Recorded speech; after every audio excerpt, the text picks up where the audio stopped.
નમસ્કાર. આદર્શ એજ્યુકેશન સોસાયટીમાં આપ સર્વનું હાર્દિક સ્વાગત છે. વિષય વિજ્ઞાન અને ટેકનોલોજી, ધોરણ 10. અહીં આપેલો પ્રશ્ન નવનીતનો 33મો પ્રશ્ન છે. પ્રશ્ન એવો છે કે સ્ત્રીના પ્રજનન તંત્ર વિશે નોંધ લખો. અથવા કરીને આ પ્રશ્ન એ રીતનો પૂછાય કે સ્ત્રીના પ્રજનન અંગો સમજાવો. મિત્રો, સંપૂર્ણ જવાબ આકૃતિ ઉપર કે ડાયાગ્રામ ઉપર આધારિત છે. પ્રથમ આકૃતિ ઉપરથી આપણે જવાબ સમજશું, ત્યારબાદ પ્રશ્નના જવાબ ઉપર જશું. સ્ત્રીમાં મુખ્ય પ્રજનન અંગ તરીકે એક જોડી અંડપિંડ આવેલા હોય છે, જે ઉદર ગુહામાં આવેલા હોય છે. શરીરના અંદરના ભાગે ઉદર ગુહાની પીઠ ઉપર અંડપિંડની એક જોડી આવેલી હોય છે, જે સ્ત્રીમાં મુખ્ય પ્રજનન અંગ ગણાય છે. શું કામે? કારણ કે અંડપિંડમાંથી જ અંડકોષો ઉત્પન્ન થતા હોય છે. સમગ્ર પ્રજનન તંત્રની રચનામાં, આખા પ્રજનન તંત્રની રચનામાં કેવા કેવા ભાગો ભાગ ભજવે છે? એમાં અંડપિંડ, અંડવાહિની, ગર્ભાશય, ગ્રીવા, યોનિમાર્ગ અને યોનિદ્વારનો સમાવેશ થાય છે. સહાયક પ્રજનન અંગો તરીકે જ્યારે આ પ્રજનનની ક્રિયા થતી હોય ત્યારે પ્રજનનની ક્રિયામાં મદદ કરતા અંગોને સહાયક પ્રજનન અંગો કહેવાય. એવા અંગોમાં મુખ્ય ભગોષ્ઠ, એક છિદ્ર આવેલું છે, પણ એ મોટા છિદ્ર તરીકે છે, એટલે મુખ્ય ભગોષ્ઠ. એના કરતાં એક નાનું છિદ્ર જેને ગૌણ ભગોષ્ઠ, અને એથી પણ એક સૂક્ષ્મ છિદ્ર જેને ભગ શિશ્નિકા તરીકે ઓળખવામાં આવે છે. આમ સહાયક પ્રજનન અંગો તરીકે મુખ્ય ભગોષ્ઠ છે, ગૌણ ભગોષ્ઠ છે અને ભગ શિશ્નિકાનો સમાવેશ થાય છે. મિત્રો, સ્ત્રીનું પ્રજનન તંત્ર છે અહીંથી અંડપિંડથી શરૂ કરી યોનિ માર્ગ સુધીના ભાગનું વર્ણન કરવાનું થશે તો સ્ત્રીના પ્રજનન તંત્ર વિશેની ટૂંક નોંધ પૂરી થશે. પ્રશ્નના જવાબ ઉપર જઈ રહ્યા છીએ. સ્ત્રીના પ્રજનન તંત્ર વિશે નોંધ લખો. પ્રથમ આકૃતિ દોરવાની છે. નામાવલી સાથે સંપૂર્ણ આકૃતિનો એક ગુણ હોય છે. અહીં અંડપિંડ, આ ગરણી આકારનો ભાગ છે એ અંડવાહિનીની વાપ, આ અંડવાહિની જેને ફોલોપિયન નલિકા કહેવાય, વચ્ચેનો જે ભાગ છે એને ગર્ભાશય કહેવાય, આ સાંકડા ભાગને ગ્રીવા કહેવાય અને છેવટનો જે ભાગ છે એને યોનિમાર્ગ તરીકે ઓળખવામાં આવે છે. પ્રશ્નના જવાબ ઉપર આપણે જઈ રહ્યા છીએ. સ્ત્રીમાં મુખ્ય પ્રજનન અંગ તરીકે એક જોડ અંડપિંડ આવેલા હોય છે, જે ઉદર ગુહામાં આવેલા છે. મુખ્ય પ્રજનન અંગ તરીકે એક જોડી અંડપિંડ છે, ઉદર ગુહાના અંદરના ભાગ ઉપર આવેલા છે. કારણ કે અંડપિંડમાંથી જ અંડકોષો ઉત્પન્ન થાય છે, માટે મુખ્ય પ્રજનન અંગ તરીકે અંડપિંડ ગણાય છે. સમગ્ર પ્રજનન તંત્રની રચનામાં આકૃતિ ઉપરથી નામ આપીશું. અંડપિંડ, અંડવાહિની જેને ફોલોપિયન નલિકા કહેવાય, ગર્ભાશય, ગ્રીવા, યોનિમાર્ગ અને યોનિદ્વારનો સમાવેશ થાય છે. મુખ્ય ભગોષ્ઠ, ગૌણ ભગોષ્ઠ અને ભગ શિશ્નિકા આ ત્રણેય અંગો એવા છે જે પ્રજનનની ક્રિયામાં મદદ કરે છે, માટે તેમને સહાયક પ્રજનન અંગો તરીકે ઓળખવામાં આવે છે. આમ સ્ત્રીમાં સહાયક પ્રજનન અંગો તરીકે મુખ્ય ભગોષ્ઠ, ગૌણ ભગોષ્ઠ અને ભગ શિશ્નિકાનો સમાવેશ થાય છે. સ્ત્રીનું પ્રજનન તંત્ર પુરુષના પ્રજનન તંત્ર કરતાં ઘણું જટિલ છે, કારણ કે તેમાં ફલન થાય છે અને ગર્ભનો જન્મ સુધીનો વિકાસ થાય છે. સ્ત્રીનું પ્રજનન તંત્ર છે ને એ જટિલ છે, કારણ કે એની અંદર ફલનની ક્રિયા થાય છે અને બાળકના જન્મથી વિકાસ સુધીનો તબક્કો છે એ પ્રજનન તંત્રની અંદર થતો હોય છે. હવે પ્રથમ આપણે અંડપિંડથી શરૂઆત કરશું. બંને અંડપિંડમાં અનેક અંડપુટિકા આવેલી હોય છે. તરુણ અવસ્થાએ આ પુટિકાઓ પરિપક્વ બની જાય છે અને અંડકોષ મુક્ત કરે છે. અંડપિંડની અંદર અંડપુટિકા આવેલી હોય છે. જ્યારે છોકરીની ઉંમર 13થી 14 વર્ષની થાય એટલે કે તરુણ અવસ્થામાં પ્રવેશે ત્યારે આ અંડપુટિકા પરિપક્વ બને છે અને અંડપુટિકા ફાટે છે. એમાંથી અંડકોષ મુક્ત થતો હોય છે. સ્ત્રીમાં પ્રતિ માસે એકાંતરે કોઈ એક અંડપિંડમાંથી માત્ર એક અંડપુટિકા સક્રિય બની એક જ અંડકોષનું સર્જન કરે છે. દર મહિને સ્ત્રીની અંદર બંને અંડપિંડમાંથી કોઈ એક અંડપુટિકા પરિપક્વ બને છે અને અંડકોષનું સર્જન કરે છે. આ ઉપરાંત અંડપિંડ માદા જાતીય અંતઃસ્ત્રાવો અંડપિંડમાંથી ઇન્સ્ટ્રોજન અને પ્રોજેસ્ટેરોન જેવા માદા જાતીય અંતઃસ્ત્રાવનો સ્ત્રાવ થતો હોય છે. અંડપિંડ તરફ આવેલો અંડવાહિની અથવા ફોલોપિયન નલિકાનો શરૂઆતનો મુક્ત છેડો પ્રવર્ધમય અને ગરણી આકારનો હોય છે. તેને અંડવાહિની નિવાપ કહેવાય. અહીં અંડપિંડની બાજુમાં અંડવાહિનીનો એક છેડો આવેલો છે જે ગરણી આકારનો છે, જેને અંડવાહિની નિવાપ તરીકે ઓળખવામાં આવે છે. બંને અંડવાહિની મધ્યમાં ઊંધા ત્રિકોણ આકારની સ્નાયુમય કોથળીમાં પરિણમે છે, જેને ગર્ભાશય કહેવાય. ગર્ભાશયનું મુખ સાંકડી ગ્રીવા દ્વારા યોનિ માર્ગમાં ખુલે છે અને યોનિ માર્ગ યોનિ દ્વાર વડે શરીરની બહાર ખુલતો હોય છે. સ્ત્રીમાં યોનિ દ્વારની સહેજ ઉપર મૂત્રમાર્ગનું અલગ છિદ્ર હોય છે. આથી સ્ત્રીમાં મૂત્રમાર્ગ અને જનન માર્ગ એકબીજાથી સ્વતંત્ર હોય છે. મિત્રો, સ્ત્રીની અંદર યોનિ દ્વારની સહેજ ઉપર મૂત્રમાર્ગ માટેનું છિદ્ર હોય છે. આમ મૂત્રનો માર્ગ અને જનનનો માર્ગ એકબીજાથી જુદો હોય છે. અહીં આપેલો ક્વેશ્ચન નવનીતનો 34મો ક્વેશ્ચન છે. પ્રશ્ન એવો છે, સ્ત્રીમાં અંડકોષ મુક્ત થવાની ક્રિયાથી શરૂ થઈ બાળકના જન્મ થવા સુધીનો વિકાસ સમજાવો. અથવા કરીના પ્રશ્ન એ રીતનો પૂછાય, સ્ત્રીના પ્રજનન અંગોમાં ગર્ભાધાનથી બાળકના જન્મ સુધીની ક્રિયાઓ સમજાવો. જ્યારે એક છોકરી જન્મે છે ત્યારે તેના અંડપિંડમાં હજારો અપરિપક્વ અંડપુટિકા ધરાવે છે.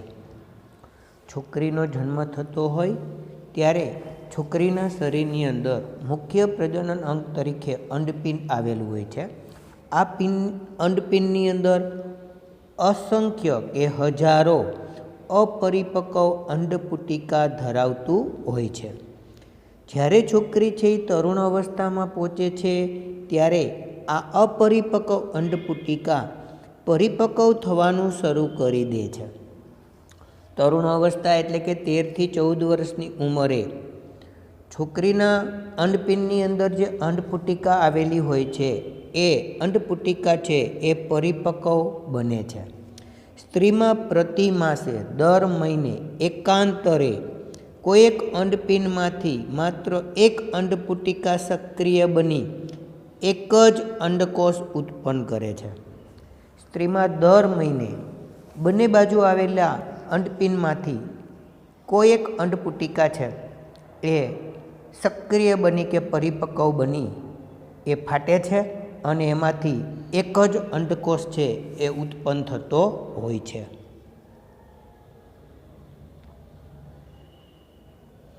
અંડકોષ ફોલોપિયન નળીમાં પરિપક્વ થાય છે.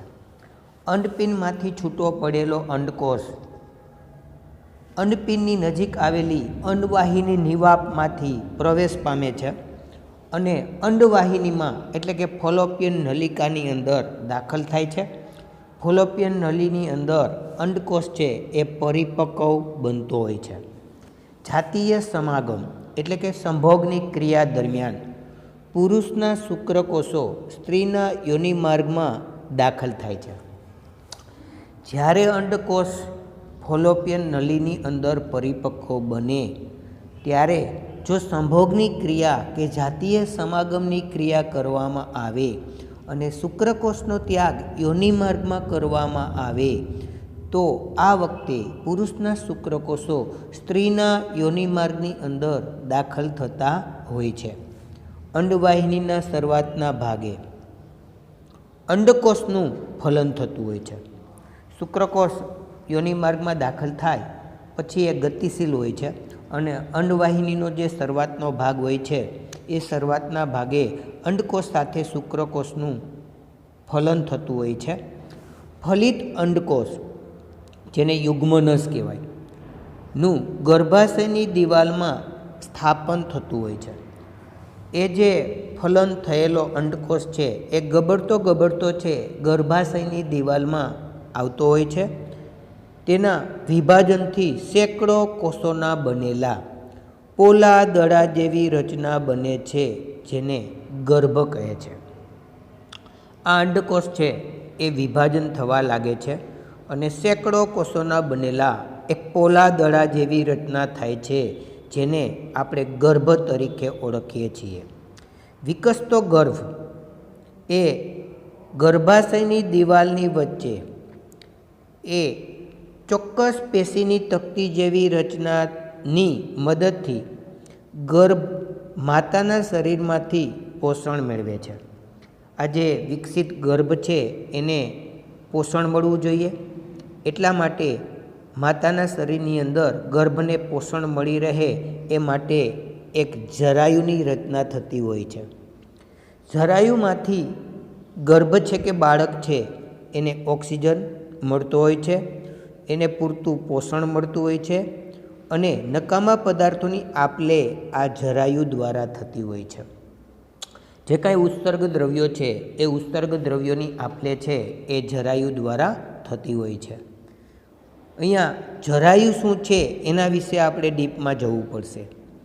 માતાના રુધિરમાંથી ગર્ભને પોષણ એક રકાબી જેવી વિશિષ્ટ પેશી રચના દ્વારા મળે છે.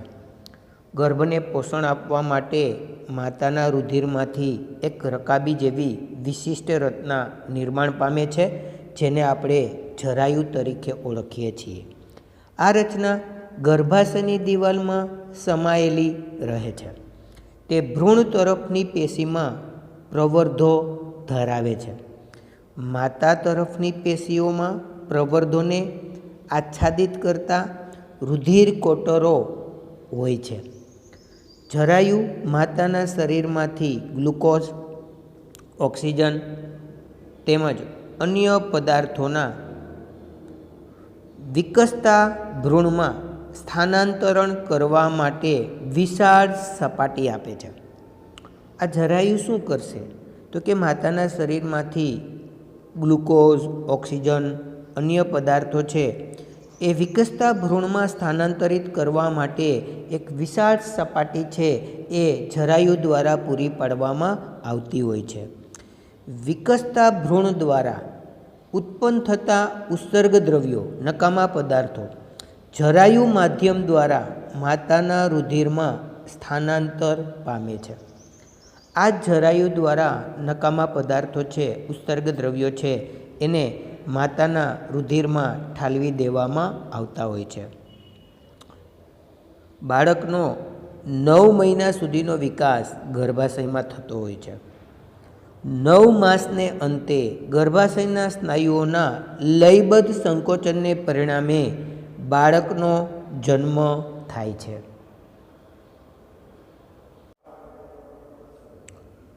અહીં આપેલો ક્વેશ્ચન નવનીતનો 36મો પ્રશ્ન છે. પ્રશ્ન એવો છે, સ્ત્રીમાં ઋતુચક્રનું વર્ણન કરો. અથવા કરીને આ પ્રશ્ન એ રીતનો પૂછાય, સ્ત્રીમાં માસિક ચક્ર સમજાવો.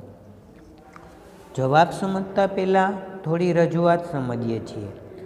ઋતુચક્ર એટલે કે માસિક સ્ત્રાવ, એની શરૂઆત તરુણ અવસ્થા દરમિયાન થતી હોય છે. એટલે કે છોકરીની ઉંમર 10થી 12 વર્ષની થાય ત્યારે એ ઋતુચક્ર જોવા મળતું હોય છે, કારણ કે એ તરુણ અવસ્થામાં પ્રવેશે છે. શું થતું હોય છે? અંડપિંડની અંદર અંડપુટિકા આવેલી હોય છે. આ અંડપુટિકા છે એ પરિપક્વ બને છે અને અંડકોષ છે એમાંથી મુક્ત થાય છે. દર 28 દિવસે બંને અંડપિંડમાંથી કોઈ એક અંડપુટિકા પરિપક્વ બને છે અને અંડકોષને મુક્ત કરે છે. આ અંડકોષ મુક્ત કરવાની ક્રિયાને અંડકોષ પાત તરીકે ઓળખવામાં આવે છે. જ્યારે અંડકોષ પાતની ક્રિયા થઈ એ પહેલાં ફલિત અંડકોષ મેળવવા માટે ગર્ભાશયની દિવાલ છે એ તૈયારી શરૂ કરી દે છે. પરંતુ ગર્ભાશયને ફલિત અંડકોષ ન મળે તો જે કંઈ ગર્ભાશયની તૈયારી થયેલી હોય અંડકોષ મેળવવા માટેની, એ તૈયારી છે એ નકામી બને છે અને ગર્ભાશયની અંદરની દિવાલ અને રુધિર કેશિકાઓ છે એ તૂટે છે.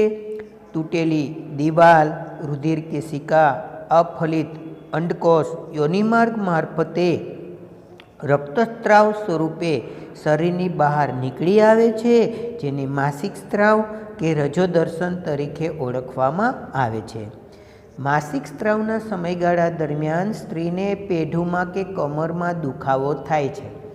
આ સ્ત્રાવ 3થી 5 દિવસ સુધી થાય છે. પછી નવા ઋતુચક્રની શરૂઆત થાય છે. દર 28 દિવસે સ્ત્રીમાં માસિક ચક્ર થતું હોય છે. લગભગ 45થી 50 વર્ષ સુધી સ્ત્રીમાં માસિક સ્ત્રાવ કાયમ માટે બંધ થઈ જાય છે. એટલે કે 45થી 50 વર્ષ પછી એ ઋતુચક્ર બંધ થતું હોય છે, જેને મોનોપોઝ કે રજો નિવૃત્તિ તરીકે ઓળખવામાં આવે છે. માસિક સ્ત્રાવ પછી સ્ત્રીને બાળક રહેવાની કોઈ શક્યતાઓ રહેતી નથી. પ્રશ્નના જવાબ ઉપર જઈ રહ્યા છીએ. પ્રશ્ન એવો છે, સ્ત્રીમાં ઋતુચક્રનું વર્ણન કરો. ઋતુચક્રને માસિક ચક્ર તરીકે પણ ઓળખવામાં આવે છે.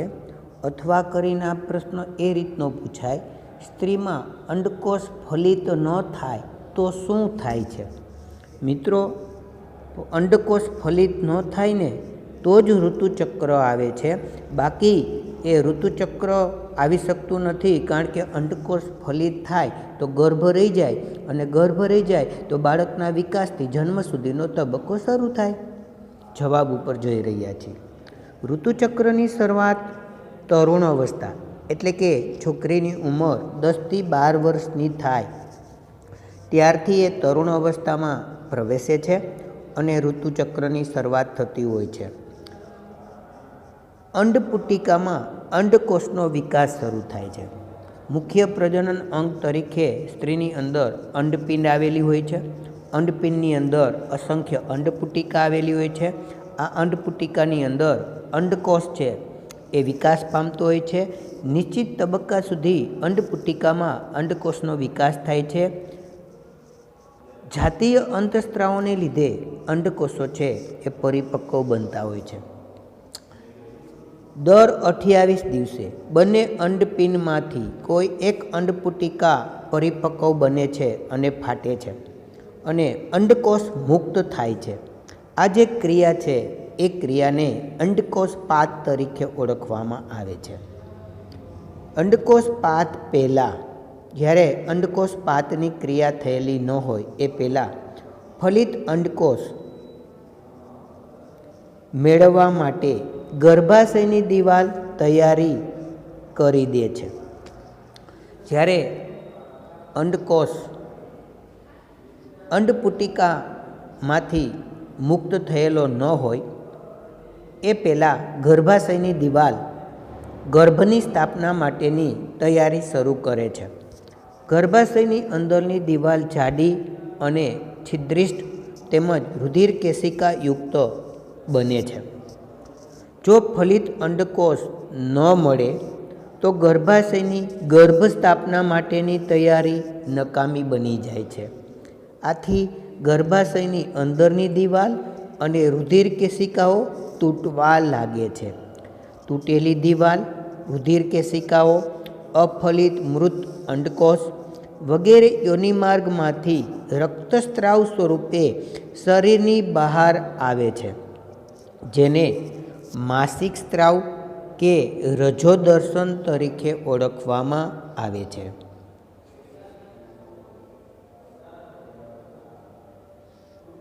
ઋતુચક્રના સમયગાળા દરમિયાન સ્ત્રીને પેઢુમાં એટલે કે કમરમાં દુખાવો કે દર્દ અનુભવાય છે.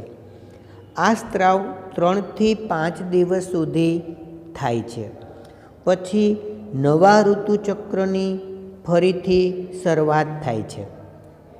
દર 28 દિવસે સ્ત્રીમાં માસિક સ્ત્રાવ થતો હોય છે. લગભગ 45 થી 50 વર્ષની ઉંમરે સ્ત્રીમાં માસિક સ્ત્રાવ કાયમ માટે બંધ થાય છે, જેને મોનોપોઝ કે રજોનિવૃત્તિ તરીકે ઓળખવામાં આવે છે. દર 28 દિવસે સ્ત્રીમાં માસિક સ્ત્રાવ થતો હોય છે. સ્ત્રીની ઉંમર જ્યારે 45 થી 50 વર્ષની થતી હોય છે ત્યારે આ માસિક સ્ત્રાવ બંધ થતો હોય છે, જેને મોનોપોઝ કે રજોનિવૃત્તિ તરીકે ઓળખવામાં આવે છે. મોનોપોઝ પછી સ્ત્રીને બાળક રહેવાની કોઈ શક્યતા રહેતી નથી. મિત્રો, અહીં આપેલો ક્વેશ્ચન નવનીતમાં વધારાની માહિતી માટે આપેલો છે, છતાં આ પ્રશ્નને આપણે સમજવા માટેનો પ્રયત્ન કરીશું. પ્રશ્ન એવો છે, રજોદર્શન અને રજોનિવૃત્તિ વચ્ચે શો તફાવત છે? સ્પષ્ટ રીતે સમજી શકાય, શબ્દોના હેડિંગ ઉપરથી જ જવાબ સમજી શકાય છે. માસિક સ્ત્રાવની શરૂઆત થાય એને રજોદર્શન કહેવાય. માસિક સ્ત્રાવની નિવૃત્તિ થાય એને રજોનિવૃત્તિ કહેવાય. બંને વચ્ચેનો તફાવત સમજવા માટે જઈ રહ્યા છીએ. સ્ત્રીમાં ઋતુચક્રનો આરંભ તરુણ અવસ્થાથી થતો હોય છે. સ્ત્રીની ઉંમર જ્યારે 10 થી 12 વર્ષની થતી હોય ત્યારે એ ઋતુચક્રની શરૂઆત થતી હોય છે. પ્રથમ વખત થતા ઋતુસ્ત્રાવને રજોદર્શન કહેવાય. ત્યારબાદ દર 28 થી 32 દિવસ ચાલતા પ્રત્યેક ઋતુચક્રના પ્રથમ 3 થી 5 દિવસનો સમય સામાન્ય રીતે એ માસિક તરીકે ઓળખાય છે. ઋતુચક્રના પ્રથમ 3 થી 5 દિવસનો આ ગાળો ગર્ભાશયની સાફસૂફીનો સમયગાળો છે. આ દરમિયાન ગર્ભાશયની તૂટેલી અંતસ્થ ત્વચાના કોષો તેમજ રુધિર યોનિમાર્ગ મારફતે વહી બહાર નિકાલ પામતા હોય છે. સ્ત્રી 45 થી 50 વર્ષની ઉંમર વટાવી જાય અને 50 વર્ષની ઉંમરે પહોંચે ત્યાં સુધીમાં ઋતુચક્ર અનિયમિત બની જાય છે. છેવટે કાયમ માટે બંધ થઈ જાય છે. ત્યારે સ્ત્રી રજોનિવૃત્તિ કે મોનોપોઝ અનુભવે છે. રજોદર્શન એ ફલનક્રિયા નિષ્ફળ ગયાનું સૂચવે છે, જ્યારે રજોનિવૃત્તિ નૈસર્ગિક રીતે સંતાન પ્રાપ્તિની શક્યતા કાયમ માટે બંધ થઈ ગયાનું સૂચવે છે. આમ રજોદર્શન અને રજોનિવૃત્તિનો અર્થ એકબીજાથી વિરુદ્ધ છે. 28મો ક્વેશ્ચન છે, લૈંગિક પરિપક્વતા સંદર્ભે તરુણો પર કયા દબાણ હોય છે? શા માટે? લૈંગિક કે જાતીય પરિપક્વતા સંદર્ભે તરુણો વિવિધ પ્રકારના દબાણ હેઠળ હોય છે. વ્યક્તિ ઈચ્છતી હોય કે ન ઈચ્છતી હોય, પરંતુ મિત્રો દ્વારા ચોક્કસ પ્રવૃત્તિમાં ભાગ લેવાનું દબાણ હોય છે. જ્યારે વ્યક્તિ લૈંગિક પરિપક્વતા પ્રાપ્ત કરતી હોય છે ત્યારે એમના મિત્રો દ્વારા એમની ઈચ્છા હોય કે ન હોય પરંતુ ચોક્કસ પ્રવૃત્તિમાં ભાગ લેવાનું એમના ઉપર દબાણ થતું હોય છે. વિવાહ તેમજ સંતાનોત્પત્તિ માટે પારિવારિક દબાણ હોઈ શકે છે. લગ્ન કરવા માટે તેમજ સંતાન ઉત્પન્ન કરવા માટે પરિવાર તરફથી એ વ્યક્તિ ઉપર દબાણ હોઈ શકે છે. બાળજન્મ અટકાવવા સરકારી સંસ્થાઓ દ્વારા દબાણ હોઈ શકે છે. એ બાળકો નાની ઉંમરે જન્મ થતો હોય બાળકોનો અને વ્યક્તિ પરિપક્વ ન હોય એ જન્મને અટકાવવા માટે એટલે કે બાળ જન્મ અટકાવવા માટે સરકારી સંસ્થાઓ દ્વારા એ વ્યક્તિ ઉપર દબાણ હોઈ શકે છે. લૈંગિક પરિપક્વતા એક ક્રમિક પ્રક્રિયા છે. તે સમયે શારીરિક વૃદ્ધિ પણ થતી હોય છે. તેથી આંશિક સ્વરૂપમાં લૈંગિક પરિપક્વતાનો અર્થ પ્રજનન ક્રિયા તેમજ ગર્ભધારણ માટે વ્યક્તિનું શરીર અને મન યોગ્ય થયેલું છે એવો કરી શકાય છે. લૈંગિક પરિપક્વતાનો અર્થ કાઢવો હોય તો વ્યક્તિ એ પ્રજનનની ક્રિયા માટે અને ગર્ભધારણ કરવા માટે વ્યક્તિનું શરીર અને મન યોગ્ય છે એવું કહી શકાય. 29મો ક્વેશ્ચન છે, જાતીય સમાગમ દ્વારા સંક્રમિત રોગો કયા છે? મિત્રો, જાતીય સમાગમ એટલે સ્ત્રી અને પુરુષ વચ્ચે સંભોગની ક્રિયા છે. જાતીય સમાગમમાં સ્ત્રી અને પુરુષ વચ્ચે પ્રગાઢ શારીરિક સંબંધ સ્થાપિત થાય છે. તેથી જાતીય સમાગમ દ્વારા ઘણા રોગોનું સંક્રમણ થઈ શકે છે.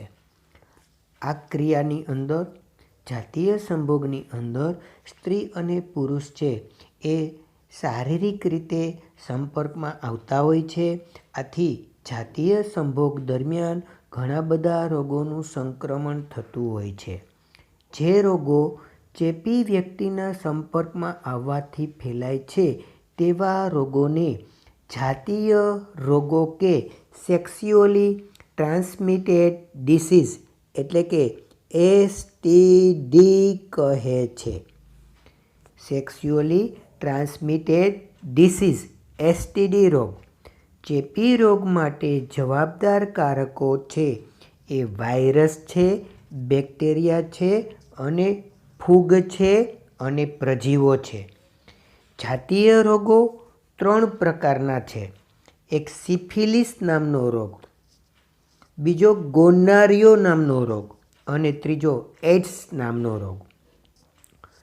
સિફિલિસ નામનો જે રોગ છે એ ટ્રેપોનેમા પેલિડિયમ બેક્ટેરિયા દ્વારા થાય છે. આ બેક્ટેરિયાથી થતો રોગ છે. એ બેક્ટેરિયાનું નામ છે ટ્રેપોનેમા પેલિડિયમ બેક્ટેરિયાથી થતો રોગ, સિફિલિસ નામનો રોગ. તેમાં મૂત્રજનન માર્ગના શ્લેષ્મ સ્તરમાં ઈજા અને સામાન્ય ચાંદી પડે છે. બીજો રોગ જે બેક્ટેરિયા દ્વારા થાય છે એનું નામ છે ગોનારિયા. તે નાઇસેરિયા ગોનોરી બેક્ટેરિયા દ્વારા થાય છે. તેમાં મૂત્રજનન માર્ગમાં સોજો એટલે કે બળતરા થાય છે. ત્રીજો રોગ છે એઇડ્સનો રોગ. એ એઇડ્સનો રોગ છે તે હ્યુમન ઇમ્યુનો ડિફિશિયન્સી વાયરસ એટલે કે HIVથી થતો ખૂબ ગંભીર અને જીવલેણ રોગ છે. HIV શરીરના પ્રતિકારક તંત્રને ઈજા પહોંચાડે છે. આ એડ્સ છે એ વાયરસથી થતો રોગ છે. એ શરીરનું જે રોગપ્રતિકારક તંત્ર છે એને નુકસાન પહોંચાડશે, જેથી શરીર નબળું પડે છે અને ચેપ સામે રક્ષણ પ્રાપ્ત કરી શકતું નથી.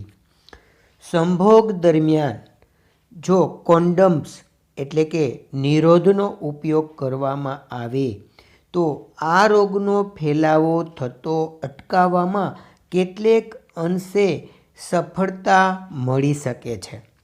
જાતીય સમાગમ જ્યારે થતું હોય એટલે કે સંભોગની ક્રિયા જ્યારે થતી હોય ત્યારે નિરોધનો ઉપયોગ અનેક જાતીય રોગો કેટલીક હદ સુધી આપણે પ્રસરતા રોકી શકીએ છીએ. 30મો ક્વેશ્ચન છે, માનવ વસ્તી નિયંત્રણની પદ્ધતિઓ વર્ણવો. જાતીય સમાગમ દ્વારા ગર્ભધારણની સંભાવના હંમેશા રહેતી હોય છે. જ્યારે સંભોગની ક્રિયા થતી હોય, નરજનનકોષ અને માદા જનનકોષ ભેગા થતા હોય છે ત્યારે ગર્ભધારણની સંભાવના રહેતી હોય છે. ગર્ભધારણ રોકવા માટે અનેક રીતો શોધાય છે. તેના ઉપયોગથી વસ્તી નિયંત્રણ થઈ શકે છે. અહીંયા ગર્ભધારણ રોકવા માટે મુખ્ય 3 પદ્ધતિનો ઉપયોગ થતો હોય છે. એક ગર્ભનિરોધક સાધનો, જેને યાંત્રિકી અવરોધો કહેવાય. બીજું રાસાયણિક ઉપાયો, જે બજારની અંદર મળતી ગર્ભનિરોધક ગોળીઓ, જેને રાસાયણિક ઉપાયો તરીકે અજમાવી શકાય.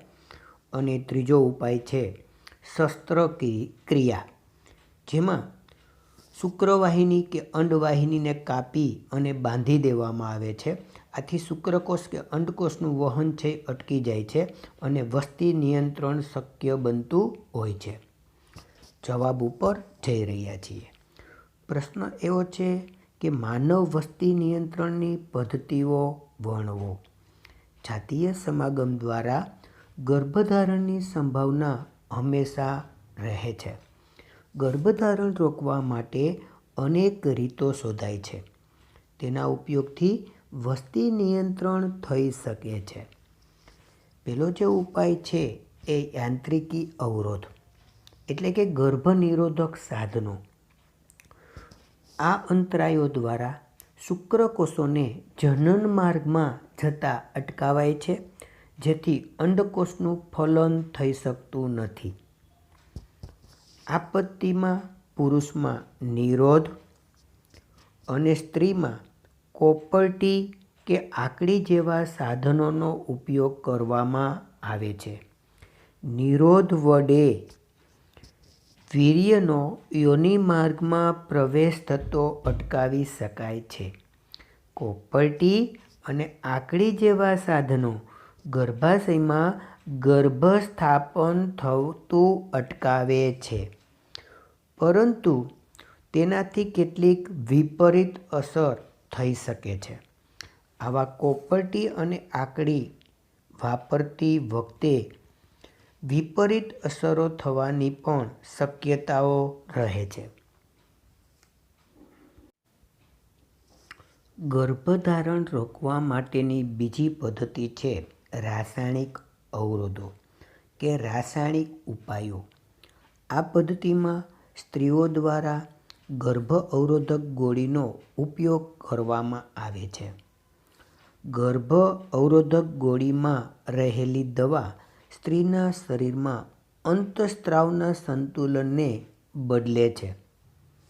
તેથી અંડપતનની ક્રિયા થતી નથી અને ફલન થતું નથી. આ જે ગર્ભનિરોધક ગોળીઓ છે એ અંતઃસ્ત્રાવો જેવા રસાયણો ધરાવતી હોવાથી તેની અસર હેઠળ ગર્ભસ્થાપન અટકાવી શકાતું હોય છે. ગર્ભ અવરોધક ગોળીઓ અંતઃસ્ત્રાવ સંતુલનમાં ફેરફાર કરે છે. તેના કારણે કેટલીક વિપરીત અસરો થઈ શકે છે. સ્ત્રીના યોનિમાર્ગમાં મૂકવામાં આવતી ગોળીઓ એક સ્પર્મિસાઇડ નામનું રસાયણ ધરાવે છે, તે શુક્રકોષોનો નાશ કરે છે. આથી ફલન શક્ય બનતું નથી અને ગર્ભધારણ થતો અટકાવી શકાય છે. ગર્ભધારણ અટકાવવા માટેની ત્રીજી પદ્ધતિ છે શસ્ત્રક્રિયા. આ ક્રિયાની અંદર પુરુષની શુક્રવાહિનીને અવરોધી શુક્રકોષનું સ્થાનાંતર અટકાવવામાં આવે છે. સ્ત્રીની અંડવાહિનીને અવરોધી અંડકોષને ગર્ભાશય સુધી જતો અટકાવવામાં આવે છે. આ બંને સ્થિતિમાં ફલન થતું નથી. એટલે કે આ ક્રિયાની અંદર શુક્રવાહિની કે અંડવાહિનીને કાપી કે બાંધી દેવામાં આવે છે. આથી શુક્રકોષ કે અંડકોષનું વહન અટકી જાય છે અને વસ્તી નિયંત્રણ કરી શકાતું હોય છે. શસ્ત્રક્રિયા તકનીક દ્વારા આ પ્રકારના કાયમી અવરોધ મેળવી શકાય છે. શસ્ત્રક્રિયા ભવિષ્ય માટે સંપૂર્ણપણે સુરક્ષિત છે, પરંતુ સાવચેતી વગર થયેલી શસ્ત્રક્રિયાથી ચેપ અને અન્ય સમસ્યાઓ સર્જાઈ શકે છે. શસ્ત્રક્રિયાની આપત્તિને પુરુષમાં નસબંધી કહેવાય અને સ્ત્રીમાં ટ્યુબેક્ટોમી તરીકે ઓળખવામાં આવે છે. શસ્ત્રક્રિયાની આ જે તકનીક છે એ કાયમી અવરોધ મેળવી શકાય છે. શસ્ત્રક્રિયા ભવિષ્ય માટે સંપૂર્ણ રીતે સુરક્ષિત હોય છે. આ ચેપ્ટરનો છેલ્લો 31મો પ્રશ્ન જોઈએ. ટૂંકમાં સમજાવો વસ્તી. એક જ જાતિની વ્યક્તિઓના સમૂહને વસ્તી કહેવાય. કોઈ એક જાતિના ઘણા બધા વ્યક્તિઓનો સમુદાય એટલે વસ્તી. પ્રજનન ક્રિયા દ્વારા સજીવો પોતાની વસ્તીની વૃદ્ધિ કરે છે. કોઈ પણ સજીવોની વસ્તીનો જે વધારો થઈ રહ્યો છે એ પ્રજનનની ક્રિયા દ્વારા થઈ રહ્યો છે. વસ્તીનું કદ તેના જન્મદર અને મૃત્યુદર વડે નક્કી થતું હોય છે. કોઈ પણ વસ્તીનું કદ નક્કી કરવું હોય તો એ વસ્તીની અંદર કેટલા વ્યક્તિઓ જન્મે છે અને કેટલા વ્યક્તિઓ મૃત્યુ પામે છે તેના વડે વસ્તીનું કદ છે એ નક્કી થતું હોય છે. માનવ વસ્તીના કદમાં વધારો ચિંતાનો વિષય છે. વસ્તીના કદમાં વધારો ખોરાકની અછત, નિમ્ન જીવન સ્તર, નૈસર્ગિક સ્ત્રોતોનો ઘટાડો તથા સામાજિક અસમાનતાના પ્રશ્નો સર્જે છે. જો વસ્તીમાં અતિશય વધારો થાય તો ખોરાકની અછત ઊભી થાય, જીવન સ્તર છે એ નિમ્ન થતું જાય, નૈસર્ગિક સ્ત્રોતો પૂરતા પ્રમાણમાં પ્રાપ્ય ન બને અને સામાજિક અસમાનતાના પ્રશ્નો ઉદ્ભવે. આમ વસ્તીનું કદ તુલનાત્મક રીતે ઓછું કે મર્યાદિત રાખવું જોઈએ. આપ સર્વ મારી સાથે જોડાયા તે બદલ આભાર.